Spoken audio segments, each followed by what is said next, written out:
واقعہ کربلا میں جس طرح اہل بیت اطہار رضوانُاللہ تعالی علیہم اجمعین کے مرد حضرات میں سے حضرت امام زین العابدین رضی اللہ تعالی عنہ اپنی علالت کی وجہ سے محفوظ رہے تھے، اسی طرح اہل بیت اطہار کے ایک اور فرد جو کہ حضرت امام حسن بن علی رضی اللہ تعالی عنہما کے صاحبزادے ہیں، جن کو امام حسن مثنیٰ کہا جاتا ہے۔ ان کا پورا نام ہے امام حسن بن علی رضی اللہ تعالی عنہم، اور ان کے نام کے ساتھ المثنیٰ لگایا جاتا ہے۔ اس کی وجہ یہ ہے چونکہ ان کے والد کا نام بھی حسن ہے، ان کے نام کے ساتھ مثنیٰ اس لیے لگایا جاتا ہے تاکہ تھوڑا فرق ہو جائے، یعنی دوسرے حسن۔ تو یہ واقعہ کربلا کے اندر شریک ہوئے، انہوں نے لڑائی میں حصہ بھی لیا اور یہ شدید زخمی ہو گئے تھے، اور یزیدی یہ سمجھے کہ یہ شہید ہو چکے ہیں، تو اس طرح ان کو یزیدی زخمی حالت میں ہی میدان کربلا میں چھوڑ کر چلے گئے تھے۔ اسما بن خارجہ الفزاری جو آپ کی والدہ کے چچا زاد بھائی تھے، انہوں نے حضرت امام حسن مثنیٰ کو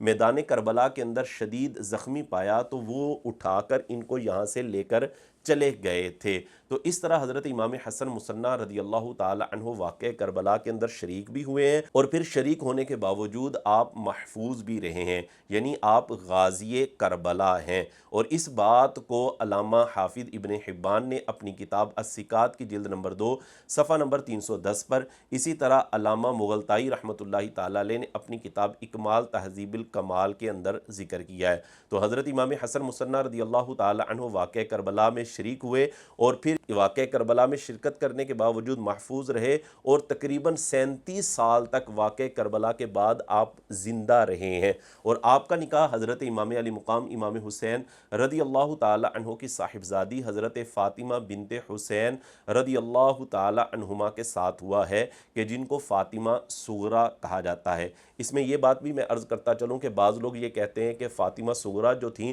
یہ تو مدینہ شریف میں رہ گئی تھی اور یہ بیمار تھی، حالانکہ یہ بات بالکل غلط ہے۔ حضرت سیدہ فاطمہ صغریٰ رضی اللہ تعالی عنہا اپنے شوہر حضرت امام حسن مثنیٰ رضی اللہ تعالی عنہ کے ساتھ میدان کربلا کے اندر شریک تھیں۔ بہرحال حضرت امام حسن مثنیٰ رضی اللہ تعالی عنہ واقع کربلا کے بعد تقریباً 37 سال زندہ رہے ہیں، اور حضرت امام حسن رضی اللہ تعالی عنہ کی اولاد جس طرح حضرت زید بن حسن سے چلی ہے، اسی طرح حضرت امام حسن مثنیٰ رضی اللہ تعالی عنہ سے بھی چلی ہے، اور ان کی اولاد میں بڑے بڑے اولیاء پیدا ہوئے ہیں، جیسا کہ حضور سیدنا غوث اعظم رضی اللہ تعالی عنہ بھی حضرت امام حسن مثنیٰ رضی اللہ تعالی عنہ ہی کی اولاد سے ہیں۔ اور حضرت امام حسن مثنیٰ رضی اللہ تعالی عنہ نے 97 سنہ ہجری کے اندر انتقال فرمایا ہے۔ مدینہ شریف میں آپ کا انتقال ہوا، اور کہا جاتا ہے ینبوع جو شہر ہے اس میں آپ کی قبر انور بنائی گئی ہے۔ اور حضرت امام بخاری رحمۃ اللہ تعالی علیہ نے اپنی صحیح کے اندر حضرت امام حسن مثنیٰ رضی اللہ تعالی عنہ کا